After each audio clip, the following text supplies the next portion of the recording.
Professor Jules Allen has been with us for many years at Queensborough Community College in the Department of Art and Design.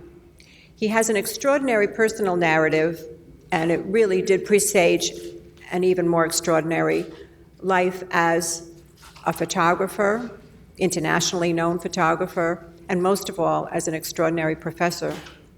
Many of his students are here and have been with him and returned to visit with him over the years. Dr. Allen, Professor Allen, is a celebrated professional photographer, and he's certainly renowned for capturing the essence of the urban experience, the Black experience. I think what I find fascinating about Jules is his incredible migration through life in many different roles. He was educated and began his career in California. He was a psychiatric social worker, I believe. And it took him on this incredible odyssey of finding those elements and facets about people in art. So his photography, which has been shown throughout this country and the world in a variety of very prestigious museums and institutes, his photography really is a chronicle of people and of, as you will find out, an extraordinary insight into the wonderful lives of so many wonderful people who represent the Black experience. Jules has been shown, I want to read this because it really is impressive. He has received numerous grants and awards. In fact, he's the 2012 recipient of the QCC Excellence in Faculty Scholarship. He was one of several award winners. We do that every couple of years. You'll see his portrait outside up here on the brick wall on the upper level. He joins quite an array of very, very strong and talented faculty members here. And Jules's work has been exhibited in the Museum of Modern Art, the Studio Museum in Harlem, the Brooklyn Museum, the Smithsonian, the National Gallery of Art, and the Schomburg Center for Research in Black Culture. He will speak of it far more eloquently than I, so I'm going to join you and enjoy this extraordinary experience. Professor Jules Allen.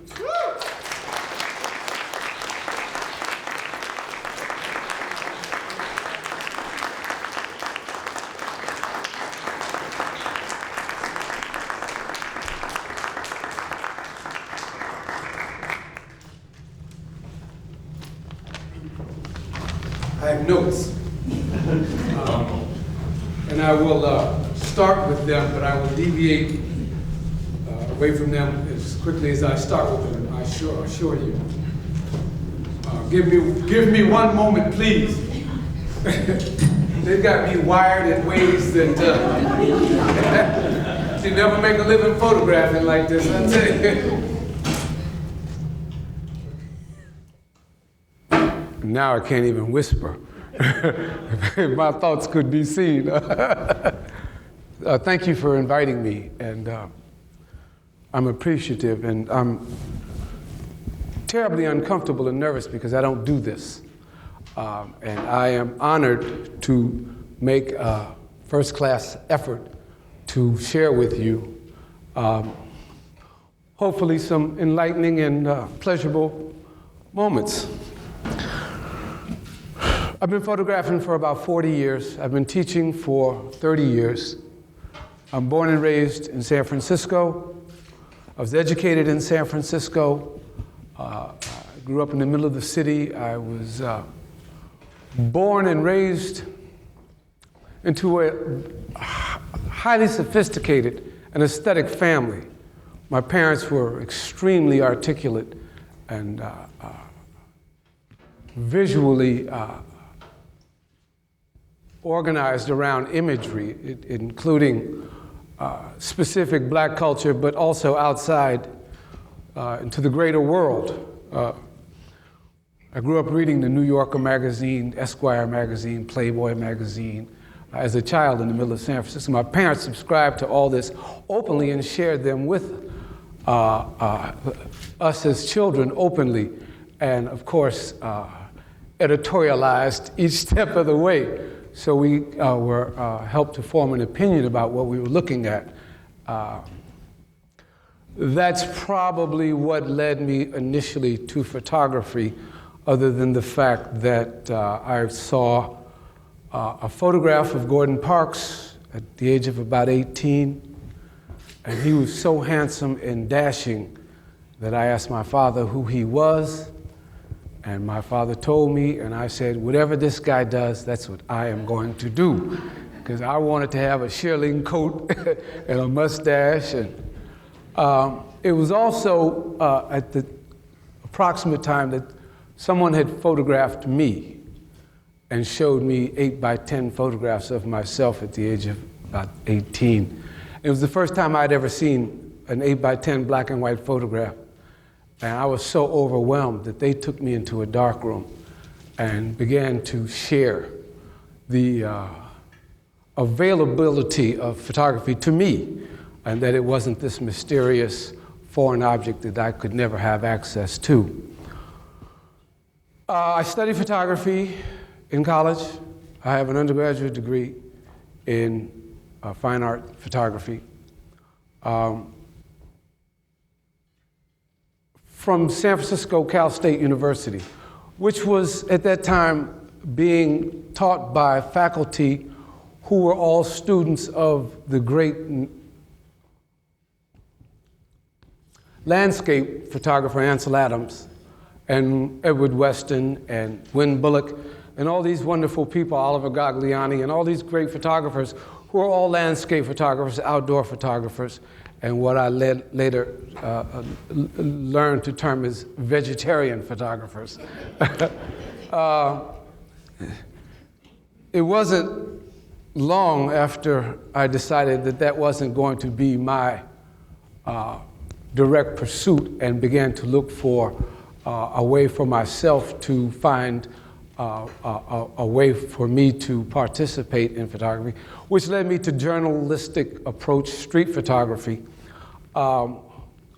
which then led me eventually to New York to study with some of the masters on the East Coast who were primarily street photographers. So I was talking to the chair of my department, Bob Rogers, whom I've worked with for 30 years in an extraordinary capacity, about having had a formal education in both schools of thought at very premium level. On the West Coast with the finest West Coast landscape photographers, and on the East Coast with some very sophisticated street photographers, Roy de Carava and such, of which I later did a second master's degree with at Hunter College. At the end of my undergraduate degree, away with the notes, it was time to make the first real decision in my life, and whether or not I was going to study photography on a graduate level at that time. In talking to my professors and my faculty and colleagues, there was really no one for me to study with. And I began to understand that I didn't have enough information to really learn what I wanted to know, to photograph the way I wanted to photograph, which led me into a graduate program in clinical counseling psychology, which I spent the next 5 years practicing in outpatient and inpatient clinics and driving myself crazy. It was at that time, at the end of that tenure, I was about 28, 29 years old, that I decided that if I was going to ever really pursue photography, that my station was to be in New York. And so packed up and came to New York.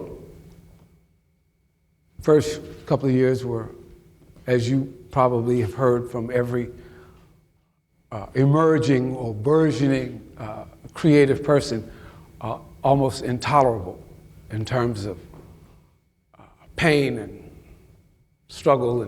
But I began to make my way and found shows and exhibitions and began to get some notoriety. And then found employment here at Queensborough as an adjunct early on. This was going to be a pivotal moment in my life. in New York, coming to work here. Because simultaneously I had found Gleason's gym, which was going to be the first body of work that I was to unveil to myself to learn what real photography in the way I wanted to do it was going to require. I spent 3 years between 1983 and 1985 photographing in Gleason's gym, in which all of the very most important lessons that I was going to have to learn and address were going to be provided for me in that experience. How was I going to develop a personal vision? How was I going to learn to discipline myself? How was I going to learn to manage decision making? How was I going to learn to organize my sense to find my way in the world as a photographer when there were very few of my colleagues around who were doing what I thought I wanted to do? And it was during that time that I entered into a relationship with a gentleman on 9th Street. And we're not going to talk too much about that, but we began to explore development, personality, character, maturity, honesty, integrity, in a real way, and how all those things were going to be important to me if I was going to be able to get to what I thought I was after. It also was the beginning of a time where I had to learn that there's something called a personal vision, and that you're going to have to learn to find it. That body of work was published 2 years ago in a book called Double Up. It's photographs of over 3 years that we published here at Queensborough, myself, and where is he? There he is back there. For those of you who don't know, there's a gentleman in this room named Faustino Quintanillo, who I have had a 30-year ongoing relationship with that has been extraordinary. My man. And I'll talk a little bit more about he and I and our wonderful, wonderful, beautiful relationship.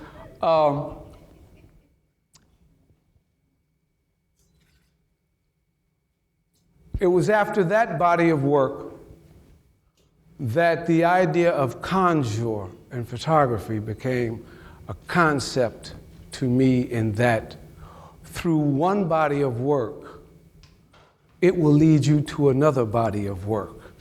And at that particular time, I was beginning to develop a sense of self. And as I said in a lecture once before, with the completion of Double Up, it gave me street credit, or street credibility with other photographers in New York. And so I had clout. And so I was able to stand up with my peer and feel good about myself and the work I was doing, because I'd gotten these grants, I'd gotten these articles written about me, I was on my way. But then when the work ended, that's when discipline and character in my life began to take shape, because then that was only the beginning, and you had to follow that up with direction that you could create for yourself.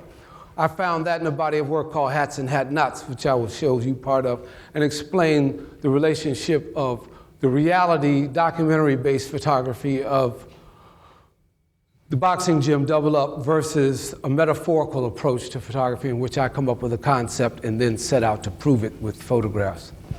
A third body of work that I was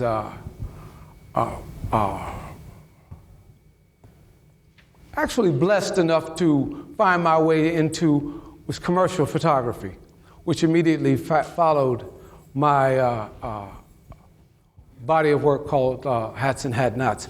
And that came about through teaching. And I had never worked as a commercial photographer before. And because things were happening for me creatively, my students, whom I have a very personal and personable and meaningful relationship with, always have had. My students said, look, You expect us to go out and do hats and hat knots? You're crazy. How can we make a living doing this? At which point I had to say, well, go get a job. And they were like, well, how? We're not prepared for that, which at that time was the first time that I had to make a decision to learn commercial photography. Not only to teach students the availability for them, but that I had to find a way to prepare students for industry as a teacher. And how was I going to do that? I then went on to develop a 20-year career as a commercial photographer, hiring students as my assistants and training them on the job in the studio, and we will look at some of that work. I've been accused of talking and talking and talking. I think it comes with the territory of teaching. So what I think I should do to share with you, as well as discharge some of this anxiety, is show you some work and let you see the real onset of what after 40 years has been a rewarding and blessed way of living. I've traveled the world photographing. I've made books I'm sharing with you now. And so we're going to look at this boxing work. We're going to look at, and I'll talk a little bit about it while you're looking at it, but I'll try not to interrupt the work with my, and then we will look at some hats and hat knots, and then we'll take a break. Not a break, but I will stop the work and we'll talk about the transition and the importance as a faculty member that I think has made all the difference for me in teaching, and that I think it's made a difference for a lot of my students. So am I doing okay? I got to check with these, because these guys, see, one of the worst things about doing this, I told Bob this afternoon, the worst thing about having a lecture where you teach is that I usually lecture and then get on a plane and come home. I got to come back and see you people next week. It's just awful.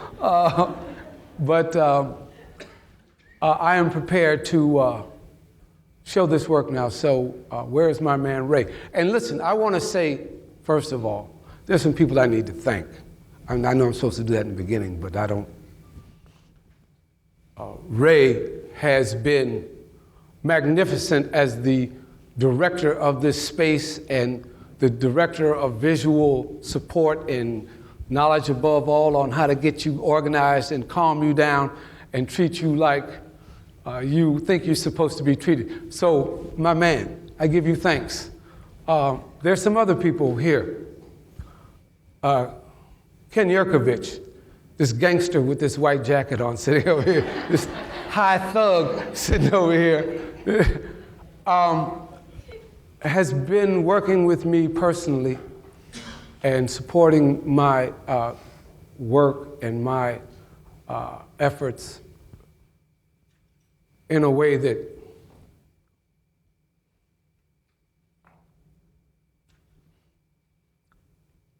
it's been very important to me. Let me stop there. It's been essential to myself, to the institution we are in, to teaching. He's a fine young teacher. He's gone through with me from student to MFA at ICP in photography on his own. Alex, who's always been with me. Naomi Paul, who is the current TA in the photography department, who is exceptional, who is just a gift, and who's applying to her schools now to move on. Shamu, Tito, I'll talk more about him, but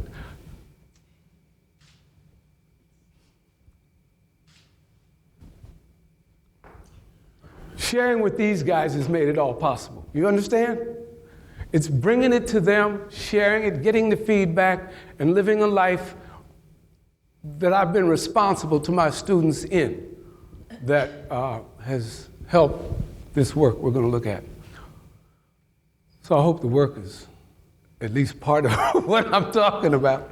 Anyway, as we can say, hit it. This is the body of work. Is it all right if I come up here? Do you guys mind? This is the body of work called double up. I call the work double up because in a boxing gym, when you're boxing, and I was boxing and training when I shot this work, you had to double up on the jab in order to be an effective puncher and fighter. You couldn't just throw one punch, you had to double up. These are all done in one gym. Many of these boxers are famous, well-known, and world champions. These are the Viruet brothers. You'll see them in focus later on. But they were world champions.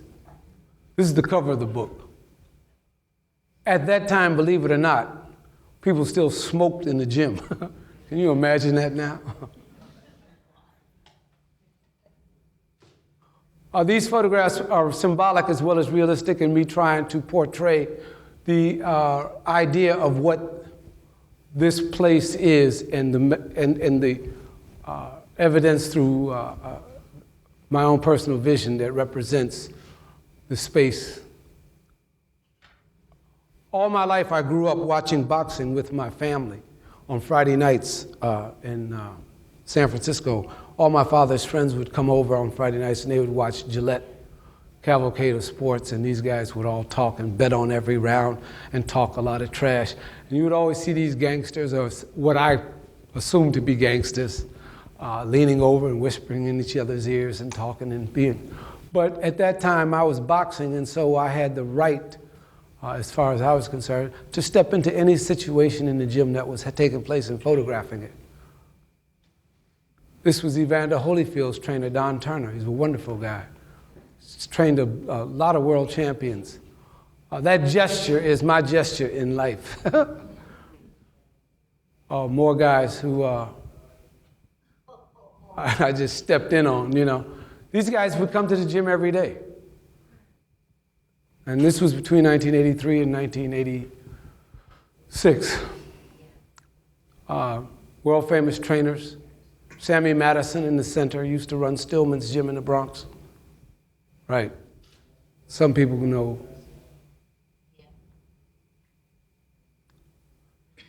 I argued with this guy every day.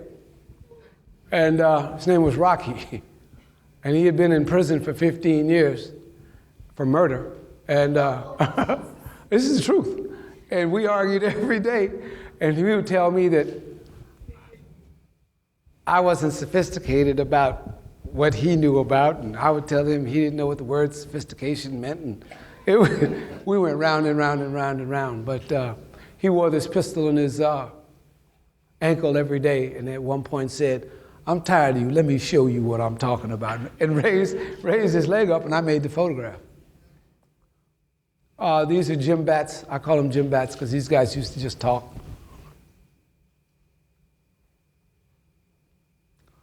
This was one of the first early photographs that I had made that was a real educational exposure for me. I was looking at him in the mirror, and I was working with a flash at the time, and I didn't want to miss the photograph, but I knew I couldn't shoot the flash into the camera, into the mirror. And so it was the first time that I realized I could turn a flash around backwards and illuminate the guy from behind while I shot him in the mirror. And when I did that, I just thought that, well, there's only one me. Again, Jerry Cooney, Victor Valley, very well-known. Freddie Brown, Lightning Lonnie Smith. These guys are all the Viruet brothers. The middle guy fought Duran twice. This gentleman here, right now, he was 15 when this photograph was taken. He said he was going to manufacture boxing equipment. He now is one of the premier suppliers of boxing equipment in the boxing world today. His name is Grant Phillips. And when you hear commentators talk about fighters wearing certain boxing gloves, they're either wearing Everlast or they're wearing Grant. Well, this is the guy that owns Grant. He was 15 then. This is just a photograph that describes. These are early photographs for me. From there,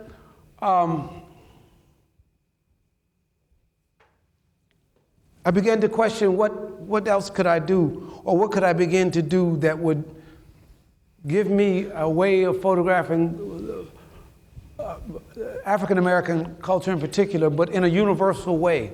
And what were the symbols? What were the metaphors? What were the allegories? And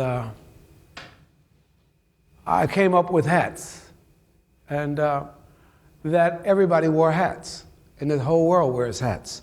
And so a friend of mine and I were walking down the street and coming up with a title. He called it the Hat Knots, which was a perfect metaphor for haves and have-nots.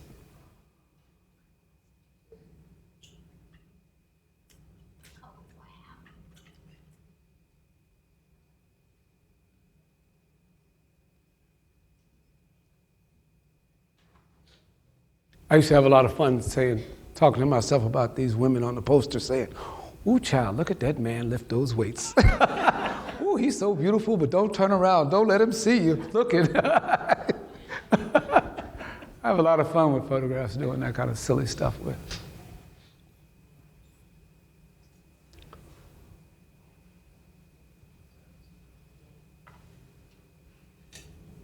I was talking to students about having a press. Trying to get a sound take on this mic. I was talking to students about a press pass in class today, and I was saying there were certain photographs that you can't approach, particularly regarding the law enforcement community, without identification, and it's often depends on where and what's going on. Well, these gentlemen had accessed this fellow on the ground in a way that was just, and of course the imagery was all there for me, the woman looking in live with pleasure, all these contradictions and stuff while they're beating this guy up. But when I made the photograph and was standing there, the cop saw me and said, "Look, hey man, come here." And when I had a New York Times press pass at the time, they had to let me go. Otherwise, I certainly would have taken the camera from me. Those are police officers? Those are very much NYPD, New York's finest.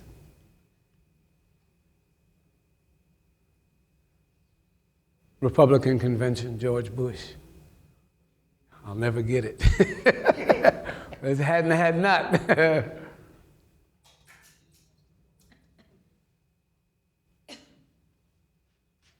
Just rhythm and timing, metaphor. This is my kind of sensibility. This is my sense of rhythm, character in a photograph. I think, is this it on this? Oh, okay. No, because, I'm gonna slow down because well, it's 5 o'clock already. This is a photograph that I like. I've been living in mostly, always in New Jersey for the last 10 years. This is Hoboken at the train station. I don't get Jersey at all. All right, I think this is the last one for this. Yeah, okay. Can you give me the lights for 1 second, right? Just, I want to, at this point, and this is important, is at this point that as a teacher and a photographer and a creative person and whatever I'm supposed to be or wanted to be, I had to make a decision on how was I going to bring all these elements together so that one did not disrupt so much the other, or that I would not be walking around talking about I couldn't do this because I had to do that, or I couldn't do this because I had to do that, when in front of me was the opportunity, if I was willing to give and to share, I could bring it all together and make it all work. Now, I didn't know how to do that early on when I began, but what happened was, as I said earlier, students said, "Hey man, how are we gonna make a living doing this? You're teaching this stuff, you want us to invest in this stuff, why should we? And where's the evidence that this is gonna work for us?" And me and my big mouth, instead of saying, maybe it will, maybe it won't, I had to say, it will, I'll show you how. Bob Rogers was there. The department ordered lights. We built studios. I actually learned to do this stuff in class with students. As terrified as I was of going out looking for work, I put together a portfolio and I began to find work. And as I found work, I hired students to learn who had learned with me in class, studying lighting and portraiture and how to use a 2 1/4 camera, which is different than the camera I normally use, how to use color, how to get accounts with labs. I began to put a portfolio together and take the portfolio around to magazines initially. I began to get work. From there, it went into album covers. From CD covers, it went into corporate work. It went into advertising. Next thing I know, we were rolling. The next body of work I'm going to show you is work exclusively done, except this photograph, because the magazine, they flew me to Chicago to do this and I couldn't take a student with me. But all these photographs that we're going to look at now, and it's not a lot, it's just a small, but it's to illustrate how teaching and working as a photographer came together for me because I shared my life with my students and embraced them rather than trying to keep that over here so that I could do this over there. So the next few photographs are actually, these are commercial photographs that we learned to shoot in our own vision so that we could sustain ourselves in the work and in the classroom as well as a teacher. Hit it. I love saying that's from the movie with John Belushi when they're in the, no, the other one, the early one. No, the early one when they were kids in college. Animal House, when they're in the bar and the cat says, hit it. The publisher of Daily News. This gentleman's a golfer. This gentleman is currently #1 in the world again. Who'd have thunk it? One of the things that was great is I got in a real argument with his father at the time. And when his father saw me stand up for what I was talking about, he said, go ahead, man, take the picture. And Tiger just said, whatever you want to do. Colin Powell at the Waldorf Astoria Hotel in his presidential suite where he stays when he was in New York, where he flew all his furniture into, oh, that's what generals do, I found out later. And Colin Powell, I must tell you, we were very anxious. Socrates Gomez assisted me on this shot, yeah. I was so nervous when we went in thinking that this guy was going to be this Republican. He was so cool. He was so New York. He was so hip. He just said, man, go ahead, man, let's talk. What's happening? I was like, what? Musicians, great piano player, Rodney Kendricks. Frank Morgan, great alto player. We had a great time. This is also a great art director who did this color transfer. And this was all done with students. Jacob Lawrence, the great painter. P. Diddy, or Puff Daddy, or Sean Combs, or whoever he is today. Great. He was very nice with me, man. I said, go ahead, man, take your time, light it. All these photographs had to be lit. And I had an assistant, Gerard Gaskin at the time, who had been with me for a few years, and we got so competent that we could walk into a space, and as complicated as a space would seem, we could light it instantly. I mean, we could have backlight on the back wall, a front light on the front wall, light the chair on the right. We knew how to dramatize an image, but this is all student-assisted work, which opened up Robert Indiana, great artist. Crazy, but hip. Whew. Jerry Allen, great piano player. Jill Nelson, writer. Slick Rick.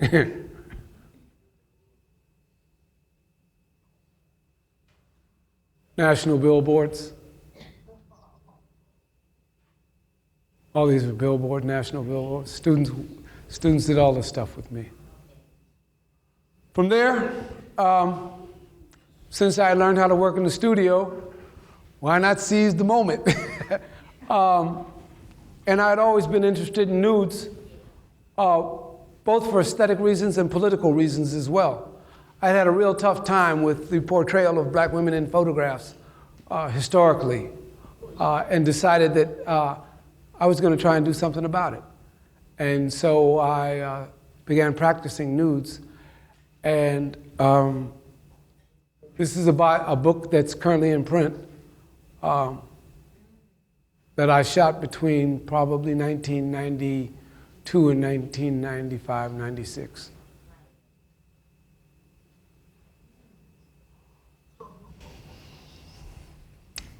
Most of these photographs are undirected. These are models giving to me their own sense of self. My students and I painted the backdrops. We learned to be a full, self-contained unit of production.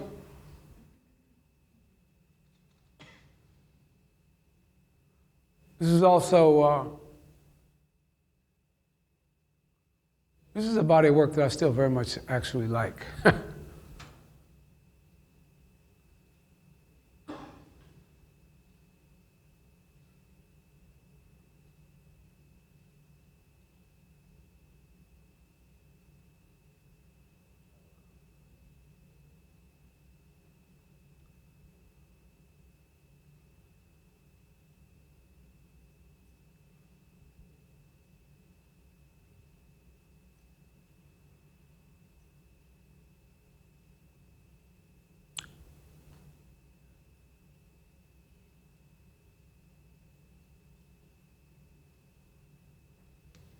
It's nice. I like standing here looking at these. I haven't done this before. This is great.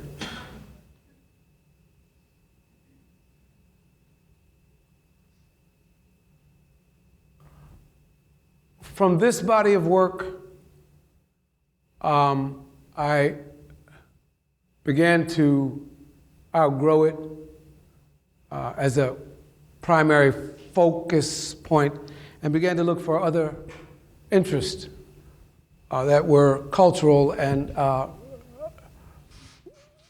along my temperamental beat. And I had never seen marching bands until I moved to New York. I grew up in San Francisco, a very middle-class, Eurocentric community, Fisherman's Wharf and Golden Gate Park and Pacific Ocean, but no marching bands. And when I first came to New York and began to see marching bands, I was taken aback. But then at some point, as I began to mature and settle into my career here at Queensborough and was being supported by the CUNY Foundation for Research, which has been an enormous contribution to my life and work. Because I've used the money to do the work and not dilly-dally. So I got to travel and make all these connections with black colleges and parades and stuff all over the country. So I have a forthcoming book now called Marching Bands, which will be our 5th book with my distinguished colleague Faustino Quintanillo and the prestigious Queensborough Art Gallery. These photographs were done over a 3-year period of time in different parts of the country. Black colleges in the South, the West, East Coast, New Orleans in particular. Gentleman was 83 years old in the Treme band in New Orleans, carrying a bass, drum, and cymbal. That's him when he's not when he's not in a parade. He's dap, awful dap. Every day like that, you know, when he's not in a parade. San Diego.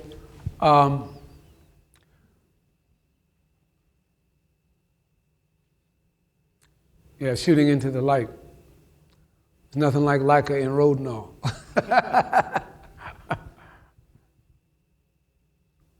First time being on football. This was a homecoming. I didn't even know what a homecoming game was. Oh man, this was amazing, man. I had no idea that all this ceremony and pomp and circumstance took place. This was Morgan State, down in Maryland, Baltimore. This is New Orleans again, just rhythm and carriage. Buffalo, New York, of course. Oh, Buffalo. This was the first time I had ever gone to a marching band competition in Atlanta, Georgia.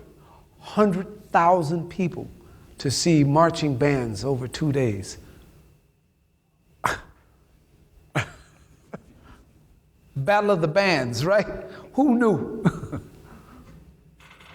Anyway, these women were rocking to the band, and this young woman turned around and saw me excitedly focusing the camera and smiled. New Orleans again. Again, where gesture in my work takes precedence. That thing he's doing with that hat on is so beautiful to me. Oops. Graffiti on a wall in New Orleans, appropriate, however. Beautiful gesture. Just grace. And the gentleman on the left celebrating him. Look at you, man, you look great. And this guy's just regal. Robert Frank, Roy de Carava, William Klein, Lee Freeland. All my influences right there.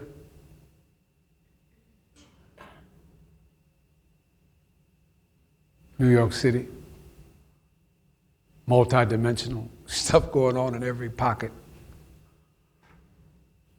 Form is an important thing. This photograph here, this is one of the most important photographs that I had made up until that time in my life. I did not understand the ceremony of a marching band. I did not understand the ceremony of a homecoming celebration when a band takes the floor and the stadium is full. Then the band director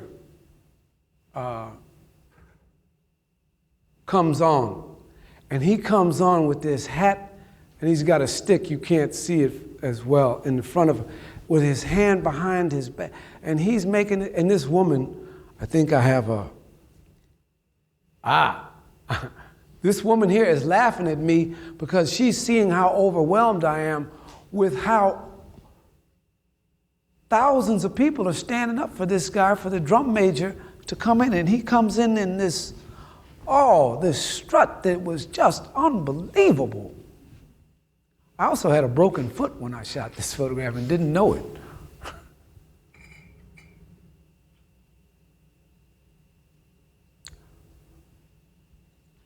Up early in the morning because you knew that with a parade and there'd be tubas and sousaphones and brass instruments. You know where the light's going to be. You know when the light hits those. That's just academic, and that's actually time learning how to make photographs. That you knew, you didn't know this would be there, but you knew this would be there.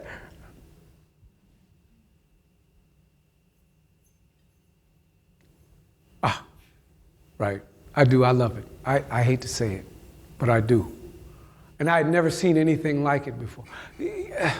This has been such a glorious opportunity for me to discover so much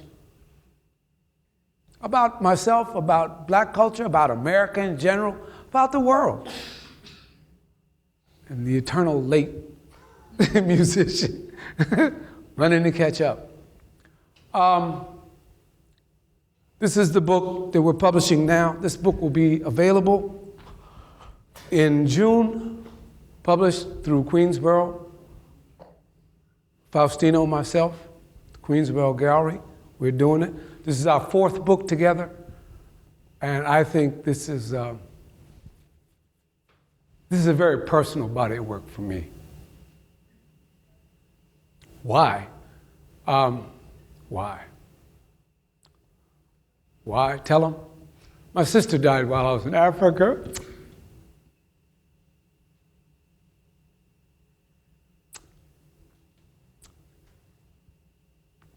This is for her.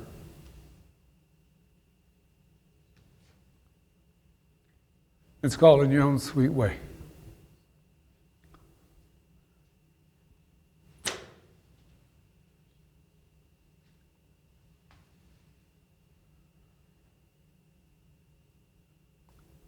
These photographs are done in about 5, 6, 7 different countries, 5, 6, 7 trips. Some by myself, some with other people. The most personal photographs inside were done where I was taken inside by people that knew, because you can never get inside of a compound like this without knowing somebody in Africa. You just couldn't do it. I mean, I couldn't do it. This is outside. These women are just beautiful, these beautiful dresses. And the architecture in Africa is very sophisticated. It's very different than a lot of what we perceive Africa to be in urban areas. Voodoo, for real. I mean for real. African sculptors, makers of masks and carvings. Sudan. I had just come back from Darfur.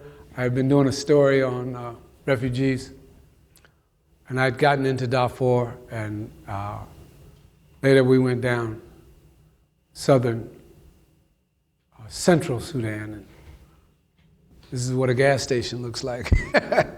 This is how they advertise it: 2 tires and a light indicates service. Rhythm, African rhythm, just rug, hand to mouth, rhythm of the rug, all this stuff.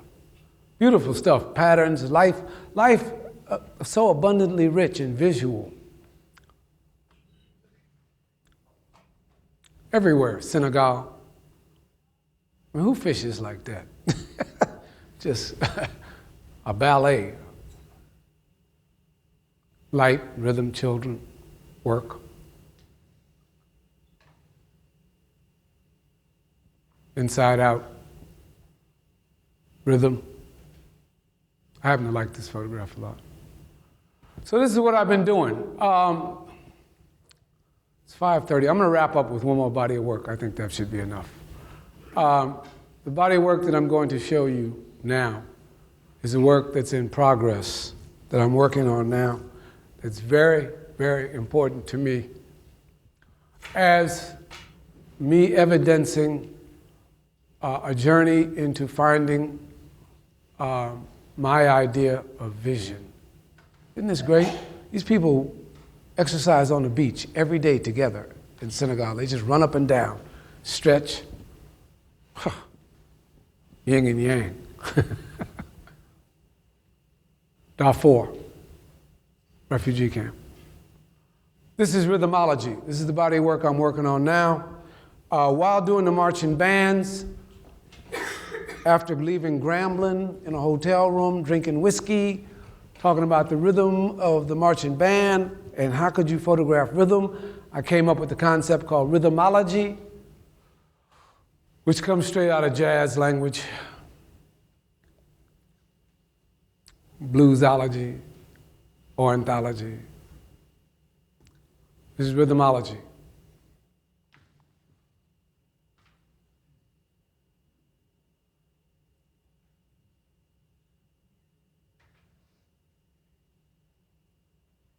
This is a concert between human behavior and life on Earth in a natural setting.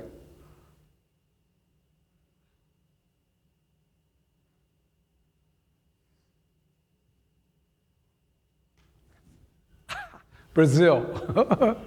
It's done on the shores of Bahia, Santiago. Brooklyn. This is when I could really swing in the streets. I can't do that stuff like that anymore. But again, gesture, form, rhythm.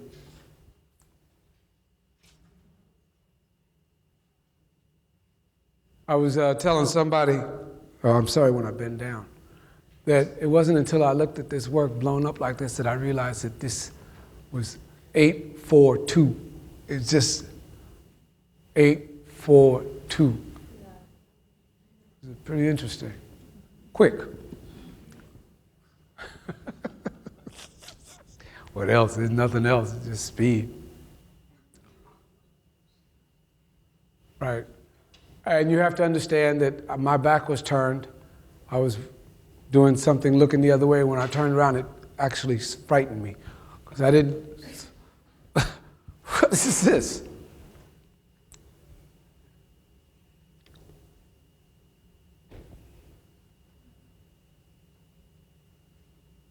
It's warm in here, so I'm going to wrap up. Okay. I got somebody over here whispering in my ear, slow down, slow down.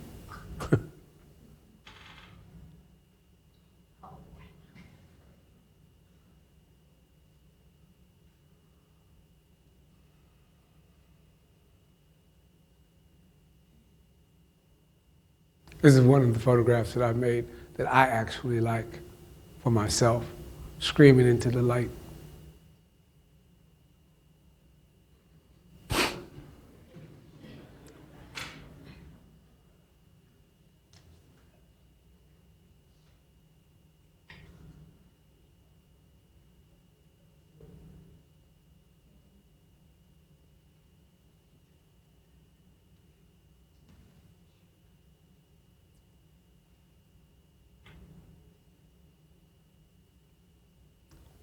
Early in New York, that's when I was spending a lot of time. I mean, I was a street photographer, period.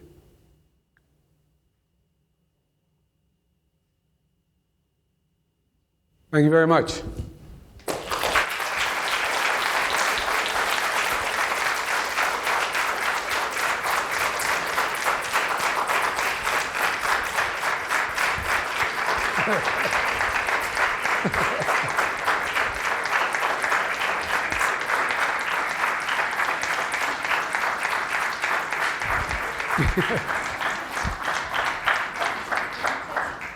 Yeah, I am open to questions, comments,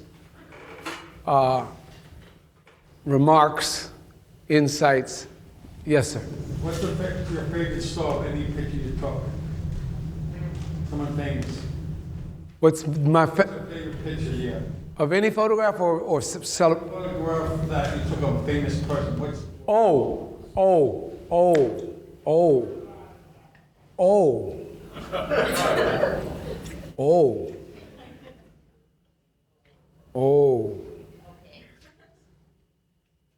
For brevity's sake, I'd say Colin Powell. Because Colin Powell, for all the hype, for all the majesty, and this guy's a general, the chief of staff. I mean, this is the thing. When we went in and he saw me, he was just like, hey man, what's happening? And I was like, what? And he said, go ahead man, take your time, set up, I'll be in here. And his secretary was with him, and they went in the other room, and he said, just give me a few minutes, man, and then take all the time you need. And Socrates Gomez, who was a student that we were like this. And I said, Socrates, come on, man. And he came back out, and we talked for about 20 minutes. I mean, he's just a really down-to-earth, wonderful, generous general. And we didn't talk about, the war or any of that stuff. We just talked about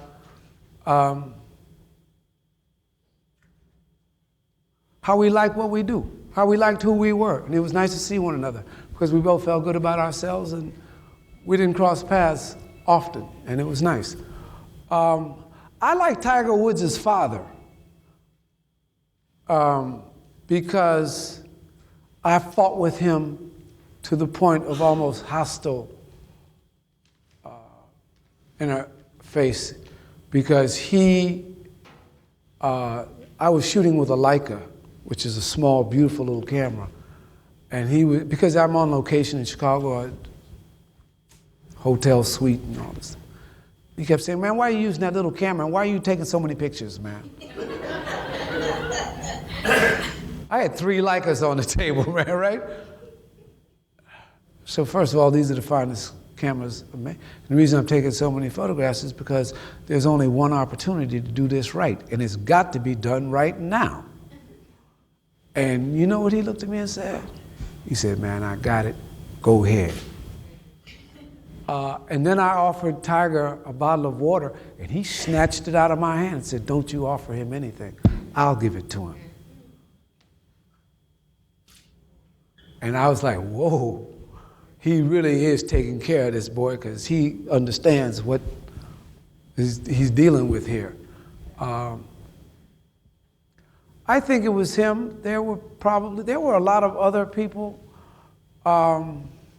Marion Barry, who I didn't think a lot of. A lot of corporate people. The chairman of American Express, Ken Schnault, he was great. Ken Schnault, we were up on the 50th floor in World Trade Center. Ken Schnault walked in and said, "Got 4 minutes." We like, and what happens that we learned is if you're working efficiently and you're committed and you're serious and you're prepared, people back up and they slow down and they give you time, because they know that you're serious and that you are prepared and that you can do it in 4 minutes, but this is going to be a lot of fun if you give us 10. This is going to really be hip. There are probably a lot more that I'm not naming that musicians, a lot of musicians that I really liked. Yes? I hope you won't think this is impertinent, but when you were speaking, I was thinking of Norman Rockwell. And the reason I was because he had a history very similar to yours, in that in order to survive, he went into commercial work. And so my first feeling when I first saw some of his things was, oh, he's really not an artist. He's just a commercial guy having to sell to the Saturday Evening Post. But over time, he gave us memories in our mind of what was happening during that period. Whether it was the kid who got a haircut, oh, yes. or the soldier who came home from World War II, and hundreds of those. And I want to compliment you by saying, I think you will be the best scribe, if you will, of our history, of what is happening universally. And I wondered if you had thoughts about being that person. Very kind of you, thank you. Very kind of you to say that. I don't see myself as an artist in any way. I'm a photographer. And I mean that. I mean, I don't think about being an artist. I think about being a photographer. And I think about being a photographer in an environment in which I have multiple roles. Commercial work, fine art work, creative work, teaching, all of them are about one. Like Norman Rockwell, whom I have his book of nude drawings that nobody knew about for years and years and years that he was doing, I intend to pursue, even though there have been others, a creative vehicle for my voice. Because one, I love it. Second of all, I was raised in it by a family who, we had a Degas painting. I mean, I'm a black kid in San Francisco whose parents had a Degas, the ballet master, on our living room wall, a stairway wall coming into the house. I was raised listening to Frank Sinatra and Duke Ellington. Just high end all the way. So yes, I am drawn to recording and evidencing my world. The level of which it's done, history will decide. My peer have given me the go-ahead for now, and certainly my colleagues here in the art and design department whom I work with, who we share very intimately a process of creative growth and learning. And I've had great guidance.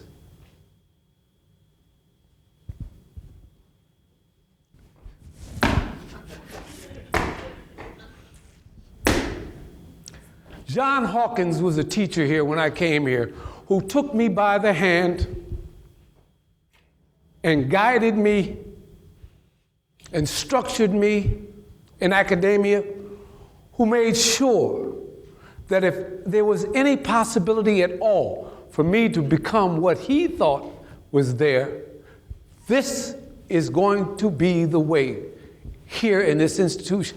Jules, pay attention. Jules, learn the way. Jules, do not play with this.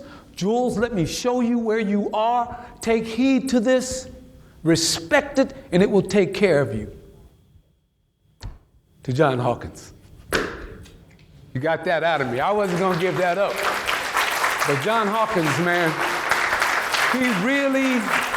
he was the one. He and Faustino, because Faustino came at me from the other side with his Vatican brilliance. They came at me and they said,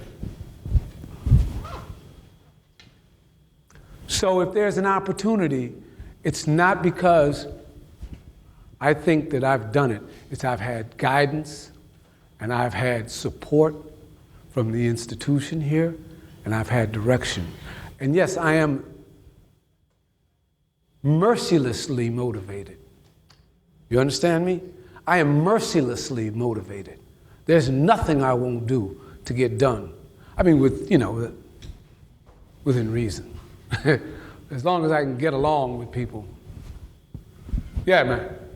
Yes, in your early years of photography, what influenced you to use the cameras that you use? Tools. One of the things that I learned from musicians, because I've been in music all my life, is that you have to learn to control your instrument. You have to command it. You have to know how to pick a camera up and just zoom, know where the focal distance is, what the aperture is, what the light is. You don't use a light meter to read light. You know this instrument, you know this tool. When I was introduced to the camera that I've been with for 30 years, it's a German camera, it's a Leica, it's a rangefinder. My students know about it.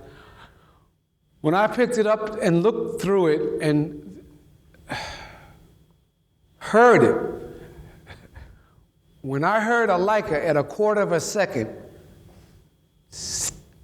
I said, oh man, this is it. Oh, this is it. And then when I started developing film and learning to use the camera, the Leica became the tool of my preference, because first it's small, it's fast, it's sharp, it's durable, it's pretty. I love to look at it, I love to carry it. And tools in general became very important. I use the best tools that are available. I mean, I just spent the money. I mean, lights enlargers, everything. One of the things you learn as an artist or as a person who's going to practice being a creative person is you have to provide what you need to work. You understand what I'm saying? You cannot not do something because you don't have this, or you don't have this, or I wish I had this, or I wish I had that. No.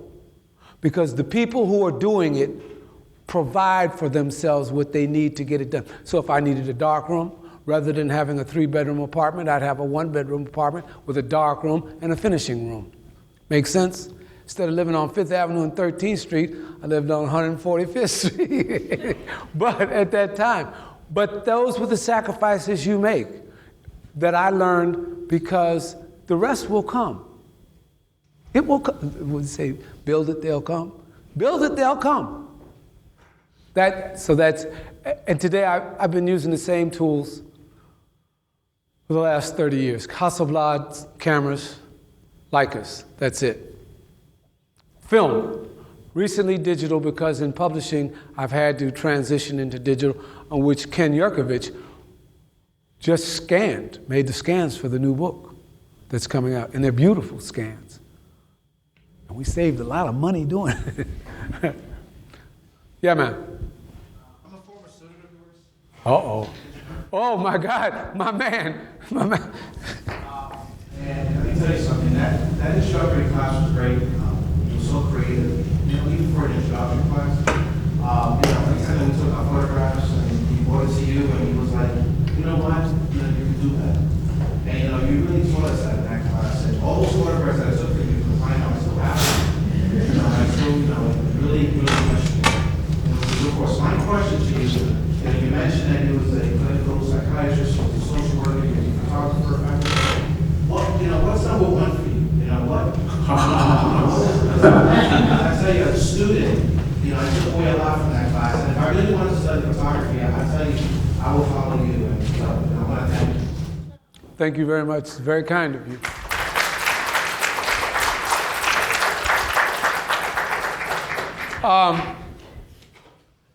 What's first? Family. Children.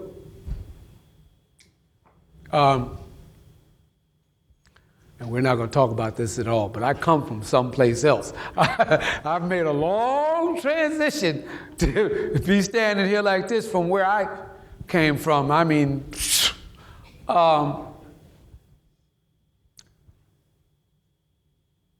you can do it all, and that's what I've been trying to say. There is no either this or that or this or that. You can do it all. And the only way you can do it in the way that I think, if you're serious, you need to do it, is to do it all, and do it all so that it all serves. The priority is a full life, and a creative life, and a vision. But I can't sleep if the students are griping. Jules, you're never here, you're never here, you're not working, you don't talk to us. I've got to serve them because my students are relentless. They never stop. From the time you walk in till the time you walk, and they have a right to. And I owe them. And the only way to get through it is to serve this. If I don't do creative work, I can't sleep. So where are the sacrifices? I don't drive a Ferrari. I don't wear Brioni suits. I don't have any diamond rings. But I have everything I need to work. I can travel when I want. My employment is designed to serve me as well as for me to serve them. And that was one of the things that made an extraordinary difference. Fellow Ed Treber said to me, Jules, the thing you need to know, because I was saying I don't want to teach, I can't teach, no full time, no. He said to me,